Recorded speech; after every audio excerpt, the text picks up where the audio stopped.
Then here's the good news. Here's the really bright part. And I haven't even spoken to him about this. Michael Saylor runs for president in 2032. And he comes in and he says, look, I'm giving all my Bitcoin away. I'm already the richest man in the world because Bitcoin's at $5 million a coin, right? I'm an MIT educated engineer. I'm a loyal American. I'm a veteran. I have the receipts. I know where we went wrong. I know what the fundamental problem is. And here's my, I'm a Thomas Jefferson for our age. Here's my comprehensive plan. We have a constitutional convention. We're going to do term limits. We're going to take the money out of politics. We're going to publicly fund elections. We're going to, and there's going to be a laundry list of things we're going to do. We're going to build nuclear power like there's no tomorrow. I'm going to go to China, Russia, and every other nuclear power, and I'm going to suggest we all unilaterally disarm. Just take these things apart. Mankind does not need to have weapons that can kill or eliminate the race. And by the way, everything's now priced in Satoshis. And we're back on a sound money standard. And at that point in time, fourth turning's over. It's totally over. Bitcoin Zella stands out with its simplicity and clarity. We've crafted an experience that anyone can dive into, whether you're a crypto expert or just a new to the crypto world. Now guess who keeps his eye on us? The author of best-selling book Rich Dad, Poor Dad, Robert Kiyosaki. And we want to take this opportunity and thank all the people who trusted us, and we read every comment. And the best part, it's free. Subscribing now means you will get all new information for free.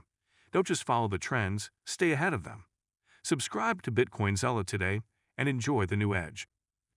Larry Lepard dives into the fourth turning, $5 million Bitcoin, President Saylor 2032. Stay tuned and discover how it all unfolds today. We were at 126, a month ago, which is a new record high. And, and it's the companion sound money, the old fashioned sound money gold was at record highs a month ago as well. It was at 4,400, which, is really quite substantial. I remember gold at 300, 800, 1,000, 2,000. 4,400 on gold is a big deal. In my view, it's going to 5,000 plus. And so the markets are waking up to what I described in the book. And, it's, to my way of seeing it, it's pretty clear sailing ahead.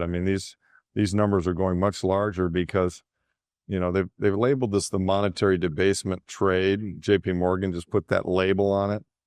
And I find that interesting because it's not a trade. A trade implies that you buy something, it kind of works, and you get out of it. It's actually the monetary debasement trend, and it's going on for years. So I want to make that distinction right up front that, I can't recall who said it. I'm stealing it, but somebody said, Bitcoin and gold have no top because fiat has no bottom. They're going to continue to print money. Yeah, there's no point where you're going to want to get back into fiat. That's the thing. And I've made a lot of money in some of my gold stocks and gold and some of the Bitcoin and so forth. And I think to myself, gosh, I got a lot of money in this. I've made a lot of money. Maybe I should take some up. I'm like, well, what am I going to buy? That's the thing. Where are you going to put it? Where am I going to put it? Cash? No, that's melting. Maybe real estate in El Salvador, right? Like you have. Yeah. It's a trend, right? And it's accelerating in my view. Have you been surprised? I know you. Originally you were a gold bug.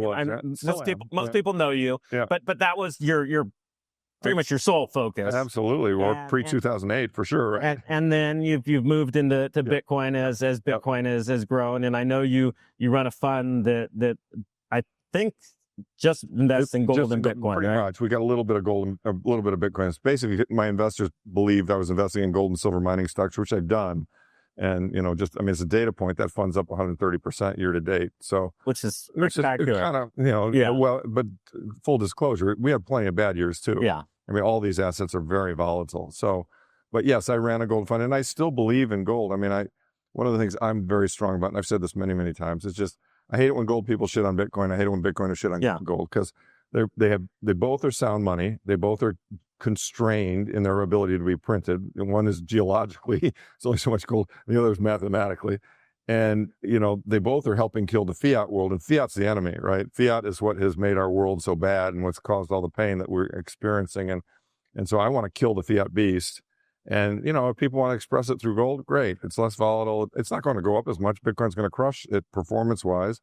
Bitcoin's ultimately going to demonetize it. But one thing I do think some Bitcoiners have done is they've said, well, that's going to happen overnight. Yeah. And And we all know that in human behavior. Centuries. Well, I don't know about centuries. No. At least decades. Years, probably a decade or two. Yeah. So it's going to take some time. Bitcoin's 2025 price action is starting to look uncomfortably like the brutal 2022 bear market.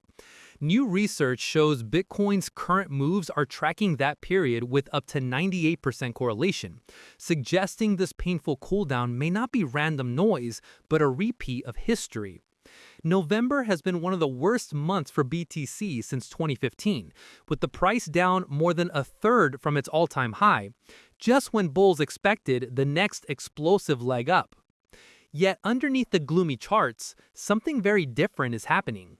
Big money is quietly flowing back into risk assets. U.S. stock funds are seeing huge inflows, and spot Bitcoin ETFs have added around $220 million in fresh capital, hinting that institutions are not done with crypto at all. If Bitcoin continues to follow the 2022 pattern, a real recovery might not kick in until well into Q1 next year. For patient investors, that could mean this ugly stretch is actually the setup phase for the next major bullish move. History never repeats perfectly, but right now, Bitcoin's rhythm feels eerily, dangerously familiar again. I'm not sure it's entirely dead, but yes, I kind of do. I mean, I think the cycle got started based on the size of the block rewards, and now the block reward is awfully small compared to the total outstanding. So changing the block reward probably doesn't matter as much as what the ETF buying is, as an example. You know, ETFs are buying much more than the block reward. So I kind of do think the 4-year cycle is fading. I think there will still be, Mike, I think there'll still be a cycle in Bitcoin. I mean, it's just the classic fear and greed cycle, right? And we just saw it a little bit in the treasury companies. You know, we got all excited, and then greed. Oh, now fear. And that was a very accelerated. It was very accelerated. Yeah, and I think we're going to see that again. So my model and this is just, I'll be wrong, okay, but I'll just give you my best guess. My model is that we're going to break out from this 120 some odd area, and we're going to go to 140, 150 very quickly, and then it's really going to get a little nuttier, and we might squirt up to 150, 200, 250, maybe even 3. I don't think we make Samson's number of 1 million, but I could easily see us, and at that point in time, we'll be a couple standard deviations or 1.5 standard deviations away from the power law, which I use as a model for modeling the price. And I think when that occurs, when that deviation occurs, then we might get a correction, and people get over their skis. Everyone will be excited. People will be using leverage, all the things that, we know get people in trouble. And, it'll go from 300 back to 140, and that'll feel terrible for the people who bought it at 300. And for those of us who've been around this for a while, we go, oh yeah, that's normal. The prior corrections have been 70%. I don't think we're going to see a 70% correction again. I think we're too far into its adoption. There are too many institutions on the bid side. I mean, look at all this reported OG selling. I mean, billions and billions of dollars, and it's held steady as a rock over 100. So I think there's and by the way, that is about the power law level where it should be right now. So my view is we're just continuing. I mean, it's funny because Bitcoiners are very impatient. Even though we have long time preferences, we remember the past glory days and we want it to happen overnight, and look, my view is focus on the power law. If this thing goes up, 35 to 39% a year, show me another investment anywhere in the world that's, has the probability of doing that. There aren't very many. There are a few, but not many. And, so that's how I see it. Strategy CEO Phong Lei says the company will only sell its Bitcoin stack if things get truly desperate. In a recent interview, he explained that selling coins would only make sense if Strategy's stock fell below its net asset value, its MNAV, and the company could no longer raise fresh capital. At that point, offloading some Bitcoin becomes a math problem, not an emotional decision, to protect Bitcoin yield per share and keep the business alive for shareholders. For now, the plan is the opposite.